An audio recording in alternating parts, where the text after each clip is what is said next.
sido a evolução do cenário de fraudes online no Brasil, especialmente depois da pandemia?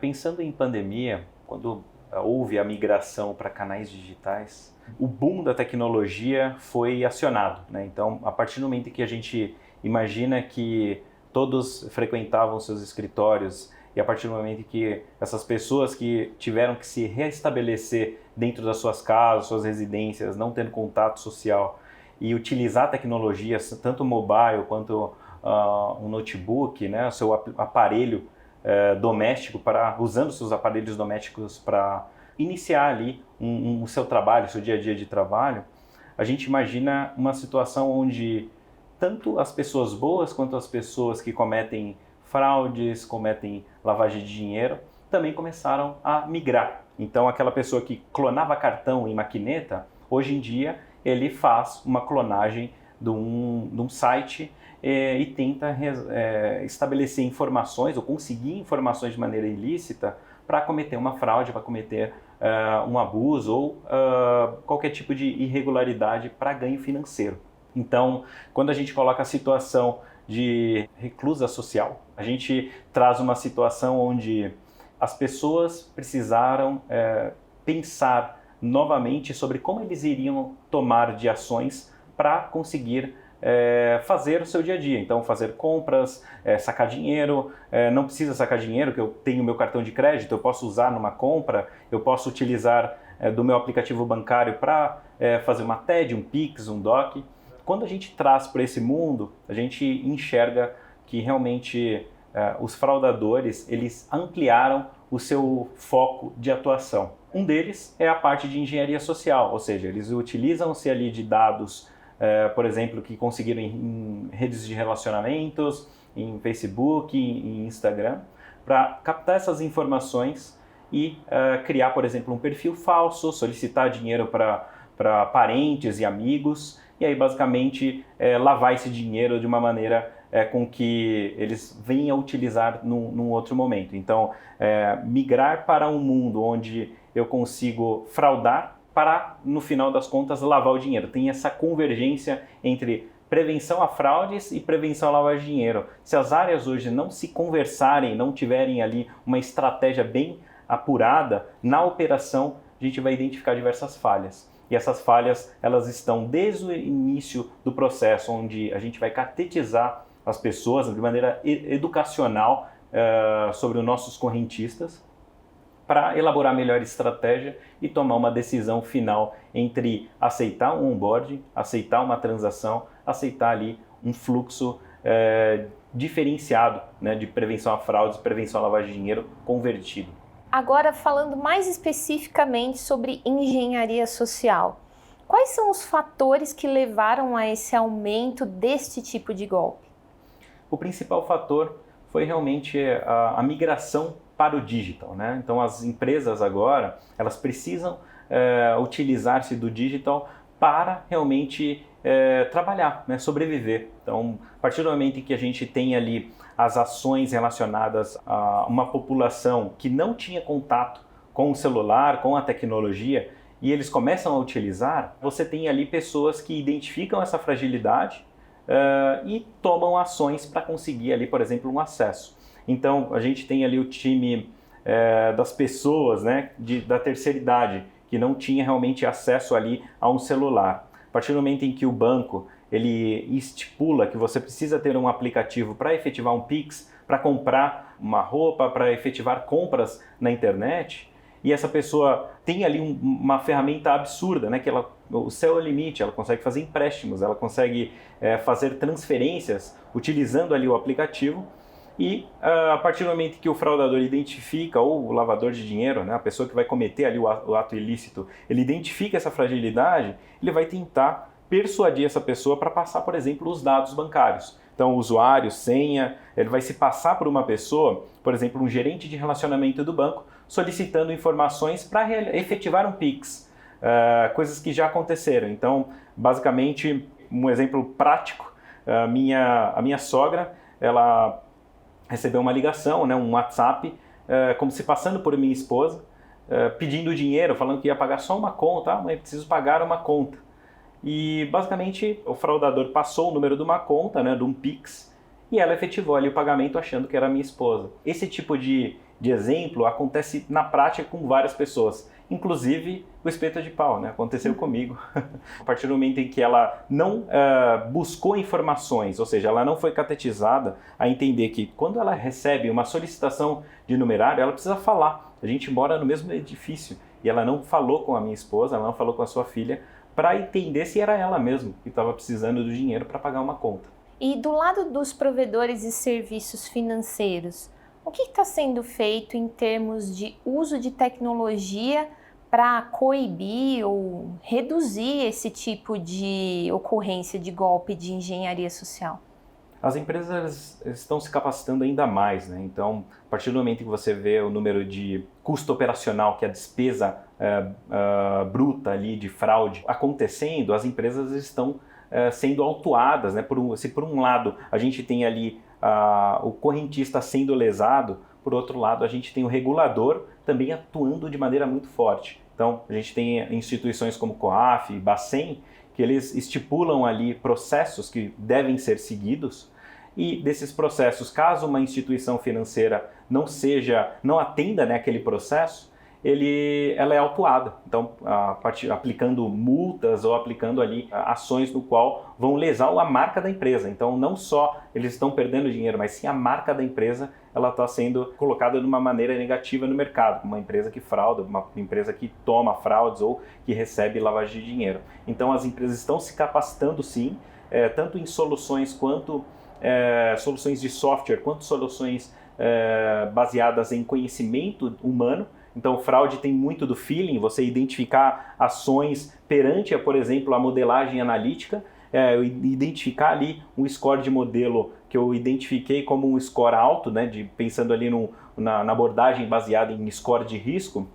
Essa abordagem baseada em score de risco, ela vai estipular alguns fatores para você. Então, a partir do momento que eu identifiquei um score de alto risco, eu vou tomar uma ação perante a reações no qual eu já previamente estipulei. Então, o time de fraude, tendo ferramentas para tomar uma decisão, eles vão conseguir chegar no final a tomar uma decisão em não lesar um cliente, mas sim barrar um fraudador ou um lavador de dinheiro. Então, hoje é extremamente necessário que as empresas se capacitem com plataformas que vão realmente munir de ferramental para tomar a decisão. E esse também tem um time que vá utilizar-se desse ferramental de uma maneira muito efetiva, né? Uma maneira com que eu vou aumentar meu nível de detecção de fraude, minimizando o falso positivo. Então eu vou tomar uma ação perante uma situação de risco. E aí, falando em mais detalhes sobre este ferramental, em particular sobre a abordagem analítica híbrida, qual que é o papel desta abordagem em particular em endereçar essas mudanças e desafios em engenharia social?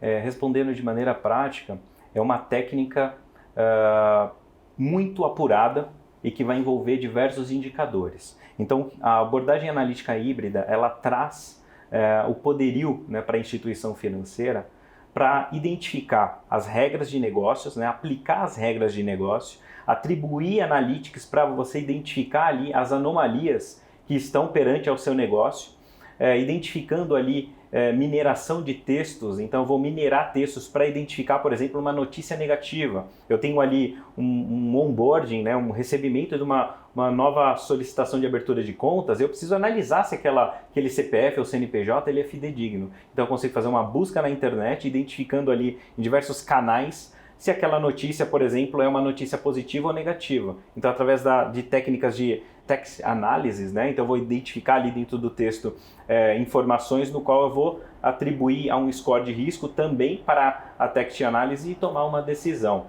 Assim como também abordar redes de relacionamento. Então, quando eu trago o score de rede de relacionamento, eu vou tomar ações não apenas em um único indivíduo. Eu vou tomar ações perante a um cartel, a uma quadrilha, né, que esteja cometendo atos ilícitos, né, na minha instituição financeira. Então a rede de relacionamento é uma das técnicas que particularmente eu mais gosto. Imagina que o SAS ele traz uma abordagem de regra baseada em rede de relacionamento anômala. Então eu vou tomar uma ação perante a uma situação anômala. Imaginando um fraudador, eu vou começar a ter uma visão de tomada de decisão em primeiro, segundo, terceiro, quarto, N graus de relacionamento que as pessoas possuem dentro desse fraudador, compartilhando endereço, compartilhando informações pessoais, assim como o mobile. Então você identifica dentro de uma rede de relacionamento um único dispositivo acessando diversas contas.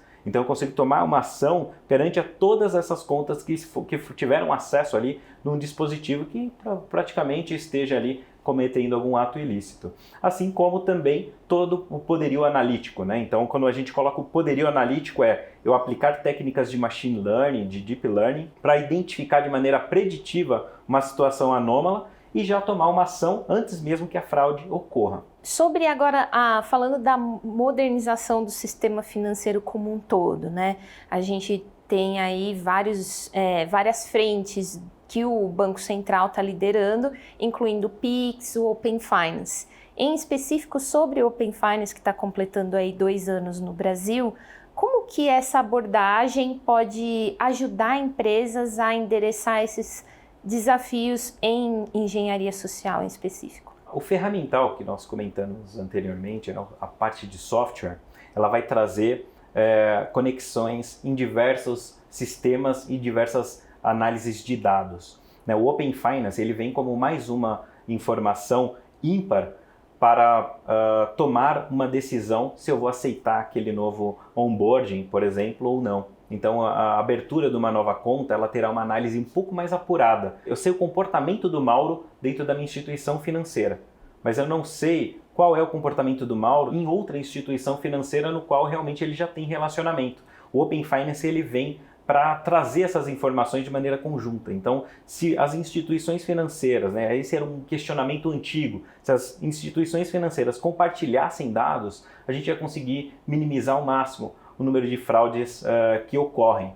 Então, basicamente, tendo esse conhecimento sobre quais são as informações e produtos que são utilizados em outras instituições financeiras, eu consigo estipular qual o melhor produto ou qual a melhor forma de eu evitar com que um fraudador utilize dados de terceiro para abrir uma conta. Então o Open Finance ele vem de maneira muito rica para trazer informações perante a todas as análises que a gente comentou anteriormente. Então eu tenho diversos indicadores, seja um indicador ali de falso positivo, um indicador de fraude confirmada, eu tenho um índice de alertas gerados, eu tenho o índice do meu modelo analítico, eu tenho diversos índices que vão compor a minha abordagem analítica híbrida, que o Open Finance vem para enriquecer ainda mais essa tomada de decisão. Então eu vou ter certeza, ou praticamente 99% de certeza, de que eu vou aceitar ali uma nova conta ou tomar uma decisão em ofertar o melhor produto no qual eu não vou tomar uma fraude posterior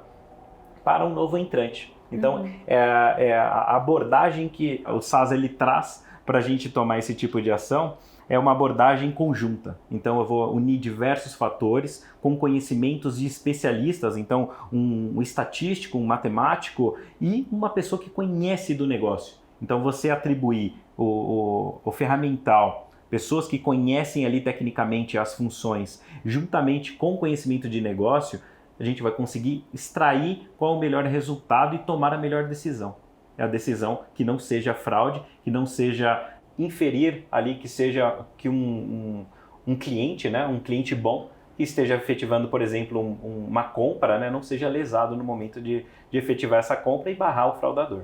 E isso vale também para, considerando que o Open Finance também pode ser empregado por organizações que não são necessariamente do setor financeiro, E aí, comparando o histórico de organizações bancárias, por exemplo, de pagamentos, eles já conhecem muito dessas dinâmicas, O Open Finance ajuda, então, por exemplo, varejistas a avançar mais, em relação ao combate à fraude? Quando a gente traz o conceito das instituições que vão utilizar-se do Open Finance, essa abordagem de tomar uma decisão, ok, vou aderir ao programa, eu preciso compartilhar informações. A partir do momento que uma instituição financeira ela adere ao programa, eu preciso não apenas capturar informações, mas eu preciso compartilhar as informações que eu possuo também. Então, o time de negócio, pensando em negócio bancário, ele precisa ter ali um vínculo muito forte com os tomadores de decisões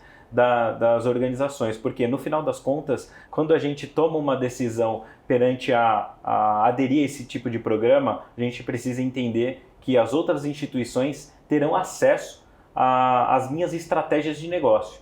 Então, quando eu consigo capturar informações de toda a cadeia, né? Quando eu trago uma visão de Open Insurance também, então trazendo essa visão do comportamento do meu cliente nas seguradoras versus o comportamento do meu cliente nas instituições financeiras, eu consigo convergir numa estratégia de prevenção a fraudes e prevenção à lavagem de dinheiro. Porque eu conheço esses comportamentos, eu sei qual é o perfil que esses clientes eles são posicionados. Então, usando técnicas de segmentação, eu consigo atribuir ali ações de prevenção a fraudes e prevenção à lavagem de dinheiro. Quando eu trago essa visão de segmentação, eu consigo tomar diversas ações. E essas ações, elas vão migrar para a tomada de decisão. Então, no final das contas, quem vai tomar a decisão de que o cliente não é o fraudador é um humano. E trazendo essa visão de máquina, né? Então, eu ter o Analytics trabalhando junto, a gente vai conseguir otimizar ainda mais esse tempo. Então, ao invés de eu ter uma equipe de prevenção a fraudes ou prevenção à lavagem de dinheiro, tanto de estratégia quanto de operação, eu vou ter um motor que vai trabalhar ali em real time, streaming ou batch, de acordo com a ideia ali de negócio, e esse motor ele vai tomar 90% das decisões, restando ali 10% para um time analisar caso necessário. Então a ideia do Analytics é a gente trazer uma visão de tomada de decisão tanto do Open Finance, Open Insurance e convergindo em todas as outras técnicas de maneira real time, e eu vou tomar uma decisão usando o motor, minimizando ali o custo operacional que eu tenho com pessoas. Comenta um pouquinho sobre as técnicas utilizadas aí na abordagem analítica híbrida, se você fosse falar sobre os passos que uma empresa deve seguir. Perfeito. As empresas elas precisam focar no principal material que eles possuem, né? Então, o material mais rico que a empresa possui são os dados. Então, eu preciso, utilizando ali técnicas de também qualidade de dados, trazer essas informações para eu iniciar o meu processo de abordagem analítica híbrida. Sem informação, com qualidade, eu não consigo tomar uma decisão com qualidade. Então, um dado ruim, ele me proporciona decisões erradas. Realmente eu vou trabalhar ali em início com regras de negócio. Então, quando eu trago a regra de negócio, cada cliente sabe qual é a sua principal dor, qual é o seu foco em atuação. Cada cliente consegue identificar padrões relacionados a comportamento fraudulento e a gente utilizar a abordagem analítica híbrida para trazer isso de maneira automática, a gente vai conseguir otimizar o processo. Então, otimizando o processo, aplicando analytics, aplicando técnicas de machine learning, para eu realmente identificar anomalias. A ideia de combater a fraude, isso torna as empresas com um grau de satisfação enorme. Eu não vou ter impacto no final, pensando ali numa abordagem mais factível. Então, quando eu trago ali a abordagem analítica híbrida, aplicar regras de negócio, atribuindo ali questões estatísticas, então as vertentes estatísticas para identificar ali, usando técnicas de machine learning, tomada de decisão. Eu vou trazer técnicas de mineração de textos, aplicando redes de relacionamento, juntamente com a abordagem final, que é eu efetivar todo o gerenciamento dessa cadeia. Então, eu ter relatórios, dashboards, que eu vou monitorar as ações e os comportamentos para eu identificar quais são as performances de cada fase do meu processo. Eu preciso identificar se as regras, se as estratégias que eu criei, elas estão convergindo de maneira positiva, ou seja, se elas estão trazendo um score de fraude consolidado. Eu preciso identificar se realmente o meu time de operações eles estão performando da maneira com que eu espero, então minimizando o falso positivo e aumentando o índice de identificação de fraude. E eu preciso identificar se toda a minha cadeia está convergindo na minha estratégia. Eu preciso entender se eu não estou barrando demais também e basicamente eu estou impactando o meu cliente final. Tudo isso aplicando essas técnicas estatísticas que vão me trazer a visão a longo prazo, ou seja, de atuar de maneira preditiva. Antes que ocorra, eu tomar uma decisão perante esses casos. Então a abordagem analítica híbrida é eu abordar todos os cenários que impactam na minha tomada de decisão de maneira efetiva e estratégica. Quando a gente pensa no nível de preparo das empresas brasileiras para lidar com golpes de engenharia social, como você vê o ponto em que as empresas brasileiras estão hoje em dia? As empresas hoje, elas estão bem consolidadas nessa visão de combate a um dos principais itens de fraude, que é a engenharia social. O que engloba a engenharia social nada mais é do que você catetizar todo o processo, educando, né, trazendo informações para que no final o nosso correntista, né, o correntista da instituição financeira, ele não forneça ali seus dados pessoais e dados bancários para um fraudador. Então, se eu tenho toda a minha cadeia propriamente estipulada, eu tenho um outro vínculo que é um fator que é controlável, né? As empresas normalmente colocam que, poxa, eu tenho um fator que é o fator humano do meu correntista, que não é um fator que eu consigo controlar. Mas sim, você usando tecnologia, a gente consegue trabalhar de maneira com que eu vou, por exemplo, mandar um SMS para o meu correntista, questionando e mostrando ali para ele qual é o seu perfil, né, de utilização. Então eu preciso identificar, por exemplo, se realmente ele tem o padrão ali de compra no qual ele efetivou. Então eu posso mandar, por exemplo, você efetivou as 3 últimas compras que eu apresento aqui no meu aplicativo? Ele vai responder um sim e eu já vou ter esse retorno. Então existem ações que eu posso tomar como instituição financeira para eu identificar que realmente o meu cliente é o cliente efetivo, né? O cliente que utiliza a conta e o cliente que conhece ali quais são as ações que ele acaba efetivando. Então, quando eu trago ali uma nova visão, né, de que o cliente ele faz parte dessa cadeia de tomadores de decisão, que vai auxiliar, né, no processo de atuação de prevenção a fraudes e prevenção à lavagem de dinheiro, eu trago mais um fator. Então, hoje em dia, as empresas elas possuem processos já previamente adequados ao sistema, mas que precisam de aprimoramento, né? Então, esse aprimoramento ele pode trazer, levando em consideração ao histórico com que eles estão sofrendo hoje em dia. Hoje, a engenharia social é o principal aspecto de fraude, né, a principal modalidade de fraude que vem assombrando, né, as instituições financeiras. E trazer ali técnicas analíticas e conhecimento de negócio, ele vai enriquecer ainda mais a tomada de decisão. Quais são as principais tendências que qualquer tomador de decisão atuante na área de prevenção a fraudes deve ficar de olho aí para o próximo ano até 2024? Engenharia social ainda vai continuar, né, sendo o principal aspecto de estratégia de fraude, porque realmente é o que está dando certo. Então os fraudadores, a partir do momento que eles identificam uma falha, eles vão atuar fortemente nessa falha, eles só vão aprimorar a forma com que eles fazem, mas isso vai acontecer ainda.